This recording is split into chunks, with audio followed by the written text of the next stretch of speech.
Je m'appelle Beverly Garcia. J'ai 36 ans. Et pendant longtemps, je me suis répété que ce que je ressentais n'était que du stress, de la fatigue, une phase n'importe quoi sauf la vérité. J'ai failli ne pas écrire ceci. Non pas parce que j'avais peur d'être jugé, mais parce que je connaissais déjà les commentaires avant même qu'ils ne soient tapés. Tu l'as choisi, le mariage est difficile, tu aurais dû voir les signes. Peut-être que je les ai vus. Ou peut-être que je les ai ignorés parce qu'admettre la vérité signifiait admettre à quel point j'étais devenu seul dans une vie qui était censée être partagée. Je ne suis pas ici pour être validé. Je suis ici parce que j'ai besoin de le dire à voix haute. Et peut-être, juste peut-être, que quelqu'un d'autre lira ceci et réalisera qu'elle n'est pas folle non plus. J'étais marié à Ethan Garcia, 35 ans. Nous étions ensemble depuis plus d'une décennie, mariés depuis 10 ans. Nous nous sommes rencontrés à l'université lors d'une fête de maison bruyante et bondée où la musique était trop forte et les boissons coupées à l'eau. Il sortait du lot malgré tout, spirituel, observateur, le genre de gars qui pouvait faire rire les gens sans rabaisser personne. Je suis tombé amoureuse de lui rapidement. Nous sommes sortis ensemble jusqu'à la remise des diplômes, nous nous sommes installés ensemble, nous avons lutté au début de nos carrières, puis nous nous sommes mariés. Nous n'étions pas parfaits, mais nous communiquions. Du moins, c'est ce que je pensais. Nous nous disputions, nous nous calmions, nous en discutions. Nous faisions des projets. Nous bâtissions quelque chose. Ou du moins, c'est ce que je croyais. Je travaille comme gestionnaire de projet principal dans une entreprise de construction. Ce n'est pas prestigieux, mais c'est exigeant, à enjeux élevés et stables. Je gère des équipes, des échéances, des budgets. Je suis doué pour cela, et c'est assez bien payé pour que nous n'ayons jamais eu à paniquer pour les factures. À la naissance de notre deuxième enfant, Ethan est resté à la maison. C'était une décision mutuelle. Les frais de garde étaient insensés, et il a dit qu'il voulait être présent pendant que les enfants étaient petits. J'ai respecté cela, j'ai eu confiance. Nous avons 2 enfants, Dylan, 7 ans, et Ivy, 4 ans. Je pensais que nous étions des partenaires.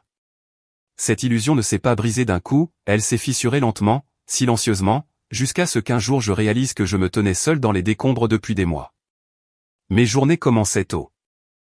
Je me réveillais la première, j'habillais les enfants, je préparais les boîtes à lunch, je faisais le petit déjeuner et je me connectais au travail depuis mon bureau à domicile avec un casque déjà serré sur mes oreilles. Les réunions s'enchaînaient courriels, problèmes de chantier, appels de sous-traitants. La moitié du temps, je me levais à peine avant midi. Ethan, lui, faisait la grasse matinée. Il ne cuisinait pas, ne faisait pas de ménage. Ivy allait à l'école maternelle 3 jours par semaine, et pourtant, la maison semblait toujours avoir été traversée par une tornade en milieu de matinée. Et avant que quiconque ne le dise, oui, être parent est épuisant. Je le sais, parce que j'en faisais la majeure partie. Ce n'était pas de l'épuisement professionnel, c'était du désengagement. Il a cessé d'essayer. Il a commencé à externaliser la vie. Un matin, en faisant défiler son téléphone comme s'il vérifiait la météo, il a dit « Oh, au fait, une femme de ménage viendra les vendredis maintenant. » J'ai cligné des yeux. « Qui, Mélissa ?» Il a dit nonchalamment « Elle s'occupera du nettoyage en profondeur. » C'est essentiel pour ma santé mentale. Nous n'en avions pas parlé. Il ne me l'avait pas demandé. Quand j'ai abordé le sujet, il a poussé un soupir long et dramatique, comme si j'étais un fardeau. Beverly, je porte la charge émotionnelle de cette famille depuis des années.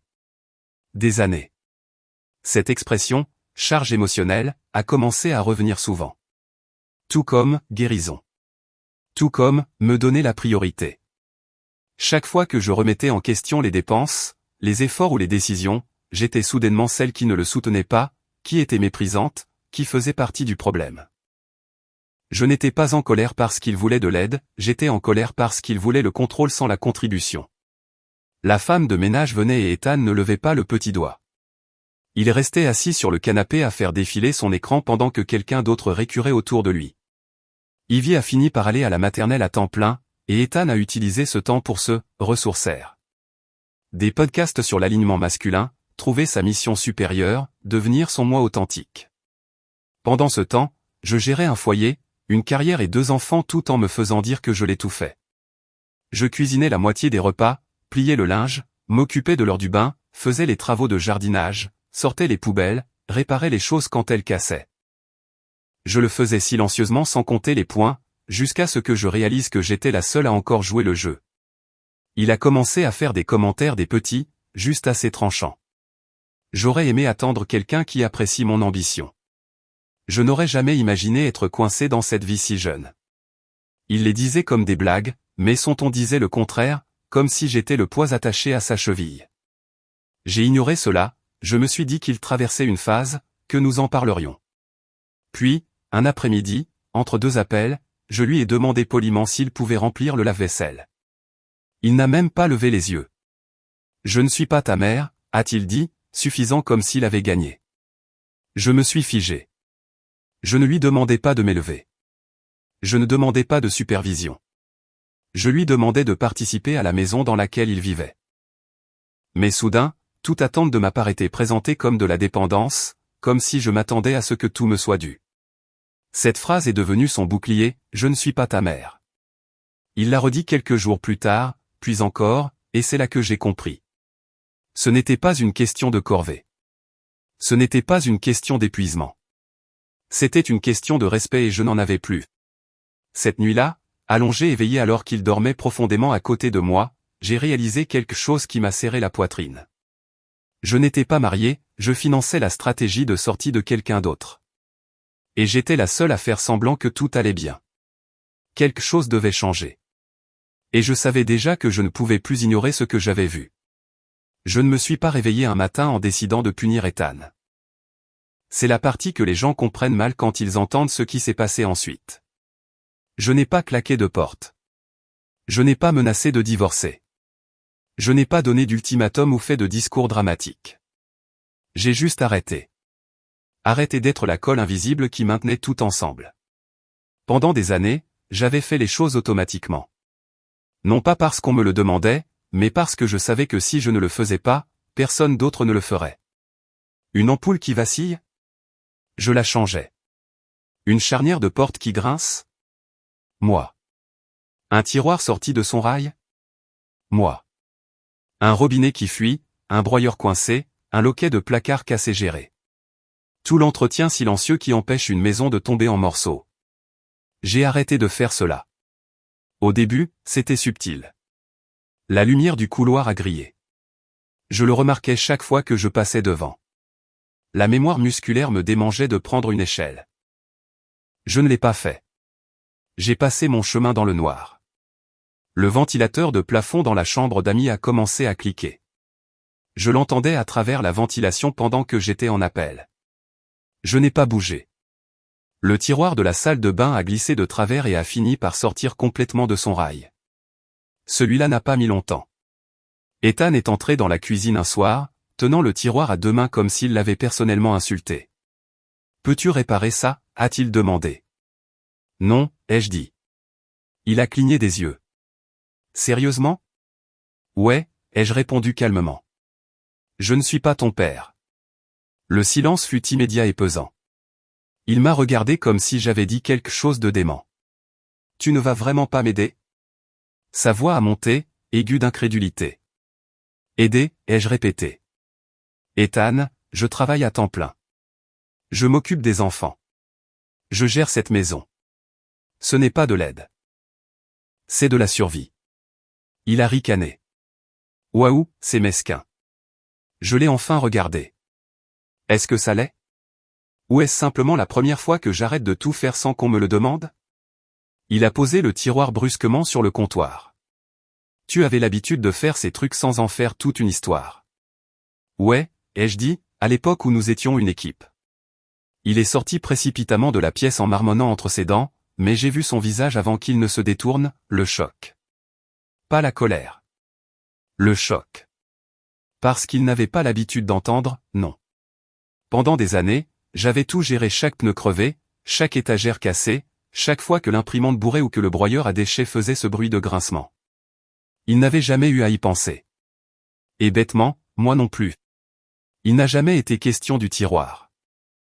C'était une question de schéma, et du fait que je l'avais enfin brisé. Je n'essayais pas de le punir. Je voulais qu'il remarque, qu'il réalise à quel point je m'étais investi sans me plaindre, qu'il prenne ses responsabilités. Au lieu de cela, il a persisté. Plus je me retirais, plus il devenait rancunier.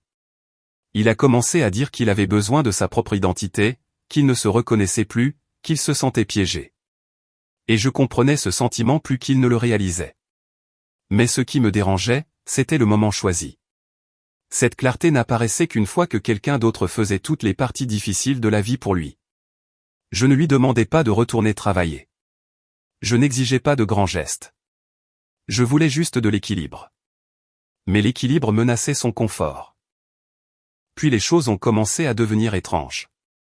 Un après-midi, j'ai reçu un courriel de routine de notre banque, une alerte à la fraude.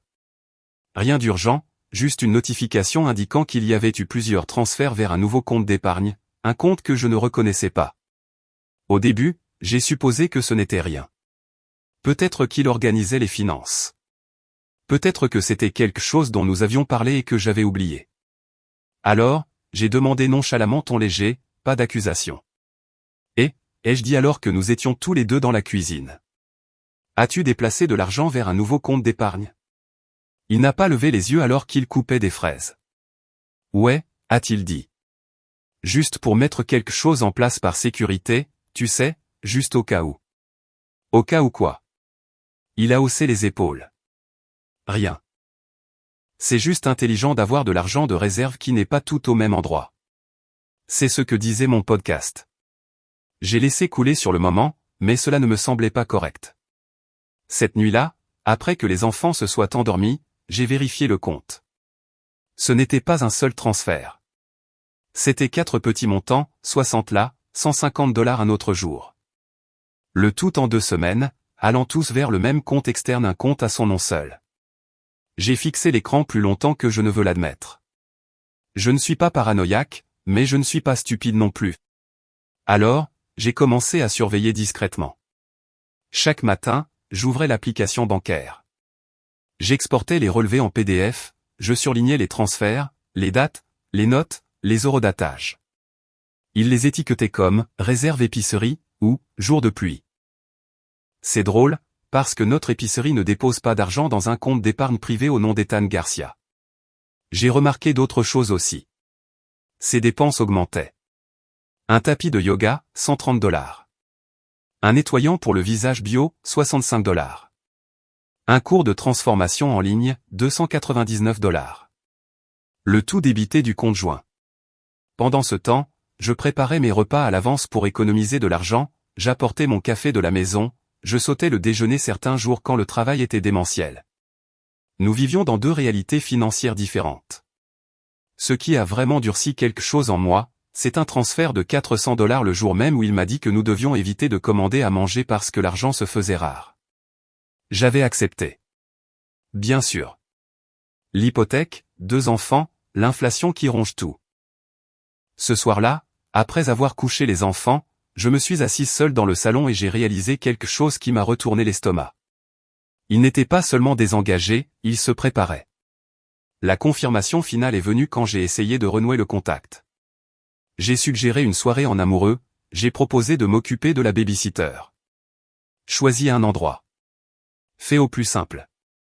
Il m'a regardé et a dit, pourquoi? Pour qu'on puisse prétendre qu'on n'est pas juste des colocataires pendant une nuit. Ce n'était pas de l'amertume. C'était du détachement. Comme s'il était déjà parti. À partir de ce moment, j'ai tout documenté. Capture d'écran, alerte bancaire, reçu, courriel. J'ai pris des photos de la maison les jours où je travaillais 12 heures, vaisselle empilée, jouets partout, linge non touché. Pas pour être mesquine, mais parce que je pouvais déjà entendre le récit se former dans sa tête, Beverly n'aide pas, Beverly travaille trop. Beverly n'est pas présente. Je tenais des journaux, les sorties d'école, les rendez-vous chez le médecin, les textos avec les enseignants, les courriels de la maternelle avec mon nom dessus. Si cela tournait en bataille pour la garde, je n'allais pas y aller à l'aveugle. Chaque jour, j'avais l'impression de marcher dans une maison pleine de fils de détente. Une minute, il était faussement gentil, demandant ce que je voulais pour le dîner comme s'il prévoyait de cuisiner. La minute d'après, il marmonnait, j'ai hâte d'être apprécié un jour, comme s'il répétait un discours de rupture. Puis, un après-midi, je l'ai entendu au téléphone. Je n'espionnais pas, je prenais un pull dans le placard du couloir. La porte de la chambre était entr'ouverte. Je ne peux plus continuer comme ça, disait-il, agacé. C'est comme si j'étais coincé dans cette impasse domestique pendant qu'elle joue les martyrs. Je me suis figé. Je ne lui ai pas encore dit, a-t-il continué. J'attends que tout soit prêt. Je ne suis pas stupide. Il a ri. Il ne parlait pas à un avocat. Il parlait à un ami. J'ai reculé lentement et j'ai fermé la porte du placard. Il n'avait aucune idée que j'avais entendu un mot, mais moi, oui. Et à ce moment-là, quelque chose en moi s'est apaisé. S'il prévoyait de partir, il n'allait pas emmener mes enfants, mes économies ou ma stabilité avec lui. Je n'allais pas supplier. J'allais agir la première. Après cet appel téléphonique, j'ai arrêté d'espérer une quelconque clarté parce qu'elle m'avait déjà été donnée. C'est juste que je n'avais pas voulu l'accepter. Ethan n'était pas confus. Il n'était pas dépassé. Il ne se cherchait pas. Il planifiait. Et une fois que j'ai vu cela, mon sentiment de blessure s'est transformé en concentration. Je ne l'ai pas confronté, pas encore. Je ne me suis pas disputé. Je n'ai pas pleuré. Je ne l'ai pas prévenu. Je me suis tu. Le lendemain matin, après avoir déposé Dylan à l'école et Ivy à la maternelle, je suis resté assise dans ma voiture pendant 5 bonnes minutes avant d'aller n'importe où, juste pour respirer, laissant le choc s'évacuer de mon système. Puis j'ai appelé un avocat. Je me suis dit que c'était juste pour information, juste pour comprendre mes options, juste pour être prête. Mais au fond, je savais déjà que ce mariage était fini. J'avais juste besoin de m'assurer de ne pas repartir les mains vides pendant qu'il repartait avec son plan répété. L'avocat était plus âgé, calme, pragmatique, le genre d'homme qui ne gaspillait pas ses mots et ne dorait pas la pilule. Après avoir tout écouté, les transferts d'argent, le retrait, l'appel téléphonique, il a dit quelque chose qui m'est resté. Si vous pensez que votre conjoint prépare une sortie, a-t-il dit, vous devriez agir comme s'il l'avait déjà fait. Cette phrase a frappé fort parce qu'il avait raison. Ethan était déjà parti émotionnellement. Il attendait juste le moment qui l'avantagerait le plus. Alors, j'ai commencé à déplacer les pièces tranquillement. J'ai ouvert un nouveau compte chèque à mon nom seul et j'y ai redirigé une partie de mon salaire. Pas tout, juste assez pour créer un filet de sécurité sans donner l'alerte. Je n'ai pas vidé le compte joint, je n'essayais pas de déclencher une guerre. J'ai juste ajusté le flux. J'ai arrêté d'utiliser la carte de débit jointe et je suis passé à mon compte personnel ou à l'argent liquide. S'il l'a remarqué, il n'a rien dit. S'il l'a fait, il a probablement supposé que j'étais économe ou contrôlante. Quoi qu'il en soit, il n'a pas posé de questions. Cela m'a tout dit. J'ai redoublé d'efforts pour la documentation, chaque dépense liée à son nom, chaque reçu de la femme de ménage, chaque achat de développement personnel qui ne dépassait jamais la boîte de réception. Je photographiais la maison régulièrement, pas de mise en scène, pas d'exagération, juste la réalité. Je tenais des journaux, qui allait chercher les enfants, qui gérait les rendez-vous, qui communiquait avec les enseignants. J'enregistrais les courriels, les captures d'écran, les invitations de calendrier. Je ne faisais pas cela par dépit. Je le faisais parce que je savais comment cela se passerait. J'avais déjà entendu l'histoire qu'il allait raconter, que je travaillais trop, que je n'étais pas disponible émotionnellement, qu'il portait le fardeau invisible. Je ne laissais pas la fiction remplacer les faits. Ce week-end-là, je lui ai dit que je devais travailler tard le samedi, ce qui n'était pas un mensonge. J'avais des échéances. Il a levé les yeux au ciel. Tu sais, certains parents passent réellement du temps avec leurs enfants. Je n'ai pas répondu car pendant qu'il était occupé à lancer des piques passives-agressives, j'étais dans le garage à emballer discrètement les essentiels, documents importants, articles personnels, quelques vêtements de rechange, des choses dont j'aurais besoin si je devais partir rapidement. Je n'ai pas chargé de carton, je n'ai pas rendu cela évident. J'ai glissé des choses dans mon coffre petit à petit. Chaque jour, j'avais l'impression de traverser un champ de mines. Un instant, il était étrangement agréable me demandant si je voulais quelque chose du magasin, me complimentant sur un dîner que j'avais cuisiné l'instant d'après, il marmonnait entre ses dents qu'il se sentait piégé. C'était comme s'il s'exerçait devant un public. Puis c'est arrivé. Un mercredi soir calme, ordinaire.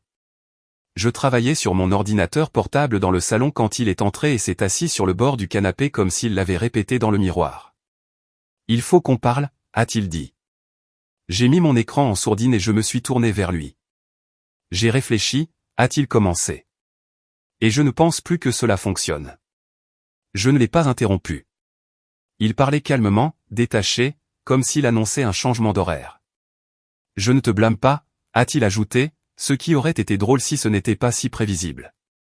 Mais j'ai grandi. J'ai besoin de plus que ce mariage. J'ai l'impression de porter une version de moi-même qui ne me correspond plus. J'ai attendu la colère, le chagrin, l'instinct de discuter. Ils ne sont pas venus. Au lieu de cela, j'ai ressenti du soulagement. D'accord, ai-je dit. Il a cligné des yeux. C'est tout? Si c'est ce que tu veux, ai-je répondu d'un ton neutre. Je ne vais pas me battre contre toi. Le silence qui a suivi était pesant. Il m'a regardé comme si j'avais échoué à un test, comme si j'étais censé pleurer, supplier, implorer, promettre de changer. Mais j'avais déjà fait le deuil de ce mariage des semaines auparavant, quand il avait cessé de me respecter. Quand il avait commencé à cacher de l'argent. Quand il avait commencé à planifier sa sortie tout en dormant encore dans mon lit. Il s'est couché tôt ce soir-là. Pas de bonne nuit, pas de questions. Je pense qu'il croyait avoir gagné, qu'il avait pris le contrôle du récit. Il n'avait aucune idée de mon avance. Le lendemain matin, la procédure était déjà en marche. Le calendrier n'était plus le sien, c'était le mien. Le lendemain matin semblait irréel. Pas de cris, pas de porte claquée, pas de retombées dramatiques. Ethan était encore en pyjama, sirotant son café comme si c'était un jour de semaine ordinaire. Dylan était déjà à l'école. Ivy était à la maternelle. La maison était silencieuse de cette façon étrange et suspendue, comme si elle ne savait pas encore ce qui allait se passer. À exactement 9h07, on a sonné à la porte. Je n'ai pas bougé. Je savais déjà qui c'était. Ethan a froncé les sourcils, a posé sa tasse et a ouvert la porte. Ethan Garcia, a demandé l'homme. Oui. On vous remet ces documents. Le dossier a changé de main. L'homme s'est retourné et est parti comme s'il venait de livrer des courses. Ethan est resté là, figé, les papiers pendant entre ses doigts. Qu'est-ce que c'est? A-t-il exigé en revenant dans le salon. J'ai pris une longue gorgée de mon café.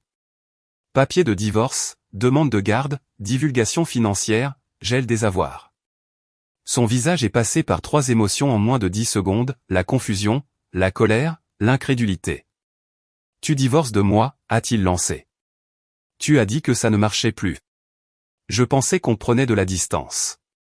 C'est le cas, ai-je dit calmement. Juste légalement. Tu avais préparé ça.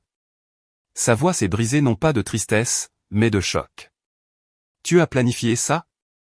J'ai planifié face à la réalité, ai-je répondu. Tu préparais une sortie. Je n'ai fait que terminer la paperasse. Il a commencé à faire les 100 pas, c'est incroyable. Tu me punis parce que je veux de l'espace. Je me protège, ai-je dit. Tu veux de l'espace? Prends-le. Mais tu ne prendras pas les enfants, l'argent, ou le contrôle de l'histoire. Il a feuilleté les pages et s'est arrêté au gel des avoirs. Sa mâchoire s'est serrée. Tu as retiré de l'argent il y a 2 semaines, a-t-il dit. Tu as changé les serrures. Oui, ai-je répondu. Les clés que tu as ne fonctionneront plus, et j'ai signé un bail. Je déménage aujourd'hui. Cela a fini par porter ses fruits. Et pour les enfants, a-t-il rétorqué comme s'il s'agissait d'un piège. J'ai demandé la garde légale conjointe et la garde physique principale, ai-je dit. Ils resteront avec moi pendant la semaine. Tu les auras les week-ends en rotation, en supposant que tu les veuilles. Ton avocat pourra discuter des détails avec le mien. Il s'est effondré sur le canapé, les papiers étalés sur ses genoux comme s'ils étaient écrits dans une autre langue. J'ai regardé autour de la maison celle que j'avais maintenue à bout de bras pendant qu'il se retirait pièce par pièce. J'irai chercher les enfants lundi, ai-je dit. Ils ont déjà leur chambre prête. C'est alors que ses yeux se sont levés. Tu as déjà un logement? Oui. Tu as planifié tout ça? Non, les jeux corrigés. C'est toi qui l'as fait. J'ai juste arrêté de faire semblant. Je suis parti après cela. Je n'ai pas attendu qu'il réponde. J'ai pris mon sac, je suis sorti et je suis monté dans ma voiture. Il ne m'a pas poursuivi, n'a pas crié, n'a pas dit un mot. Pour la première fois depuis des mois, il n'avait rien de sarcastique à dire. Le trajet jusqu'à mon nouveau chez-moi semblait irréel, comme si mon cerveau était en retard sur mon corps. Mais quand j'ai déverrouillé la porte et que je suis entré dans un appartement propre et calme, avec un lit fait et des photos encadrées de mes enfants déjà sur le mur, quelque chose dans ma poitrine s'est desserré. La paix. Pas de la joie, pas du soulagement, la paix. Le processus juridique a avancé rapidement après cela. Ethan a essayé de retourner l'histoire. Sa sœur m'a envoyé un long paragraphe sur la façon dont je l'avais pris de court, sur le fait qu'il essayait d'arranger les choses et que j'avais abandonné le mariage. J'ai attendu. Puis j'ai envoyé les reçus, les relevés bancaires, les captures d'écran, les courriels de la maternelle, les journaux de calendrier, une documentation qu'il n'aurait jamais imaginé que j'avais conservée. J'ai terminé le message par « J'ai pensé que tu voudrais avoir les deux versions ». Silence. En quelques jours, son récit s'est effondré. Sa mère a cessé d'aimer ses publications. Ses amis ont arrêté de commenter. Les gens se sont discrètement éloignés. Puis Ethan a commencé à m'envoyer des textos, pas sur les enfants, mais sur nous. Il disait qu'il était confus, qu'il pensait que nous faisions juste une pause, que je ne lui avais pas donné de chance de réparer les choses. Réparer quoi? On ne répare pas une maison à laquelle on a mis le feu pour ensuite reprocher à quelqu'un d'autre de sentir la fumée. Je gardais mes réponses courtes, polies, centrées sur les enfants. Rien de plus. Quand il a réalisé que je n'entrerais pas dans son jeu, il a essayé un autre angle, en appelant ma mère. Elle m'a appelé après, confuse mais calme. Je lui ai tout dit. Sa réponse, bien. Je me demandais combien de temps tu allais le laisser te traiter ainsi. Cette confirmation a frappé plus fort que je ne l'espérais. Je n'avais pas rêvé. D'autres personnes l'avaient vu aussi. Environ un mois plus tard, la vie a commencé à paraître calme. Pas facile, pas parfaite, mais stable. Les enfants se sont détendus. Les heures du coucher étaient paisibles. Pas de tension, pas de disputes chuchotées derrière des portes closes. Et moi j'ai dormi. J'ai respiré. J'ai arrêté d'être sur mes gardes chaque fois que je franchissais la porte. Un samedi après-midi, Ethan s'est présenté à l'improviste, a frappé à la porte comme si rien n'avait changé.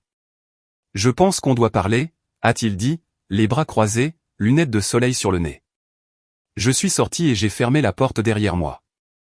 Cette séparation a été clarificatrice, a-t-il dit. Je ne pense pas que nous devrions jeter 10 ans parce que tu as surréagi. Je n'ai pas répondu. Il a continué. Je sais que j'ai dit des choses dures, mais je protégeais mon énergie. Cette nouvelle version de moi mérite plus, mais je pense qu'on pourrait reconstruire si tu es prête à faire le travail. C'est là que j'ai réalisé quelque chose, il pensait encore avoir de l'ascendant. J'ai croisé son regard. Il n'y a rien à reconstruire. Tu avais fini il y a des mois. J'ai juste rattrapé le retard. Il a ricané. Alors c'est ça? Tu abandonnes? Non, ai-je dit doucement. C'est toi qui as abandonné. Tu t'attendais juste à ce que je continue à te porter pendant que tu te cherchais. Il a secoué la tête. Tu vas le regretter. J'ai souri. Je ne pense pas, je l'ai regardé retourner à sa voiture, toujours convaincu d'avoir raison. Toujours en train de se défiler. Toujours imbu de lui-même. Il n'est pas revenu parce que je lui manquais, il est revenu parce qu'il avait perdu son filet de sécurité. Ce qu'il ne savait pas, c'est que j'avais commencé à voir quelqu'un. Rien de dramatique. Un homme que j'ai rencontré par des amis communs. Stable, présent, pas de jeu, pas de leçon sur l'identité ou l'alignement. Il me demande comment s'est passée ma journée et il écoute. C'est étrange de ne pas être tout le temps sur la défensive. Une bonne étrangeté. Les enfants s'épanouissent. Je suis stable. Je ne doute plus de moi. Je n'attends pas le prochain chantage affectif. Je ne me demande pas dans quelle ambiance je vais entrer. Je ne m'excuse pas d'exister. Il a eu toutes les chances de faire un pas vers moi. Au lieu de cela, il a pris jusqu'à ce que j'arrête d'offrir. Et quand j'ai enfin dit « assez », il a appelé ça un abandon. Mais je n'ai pas abandonné.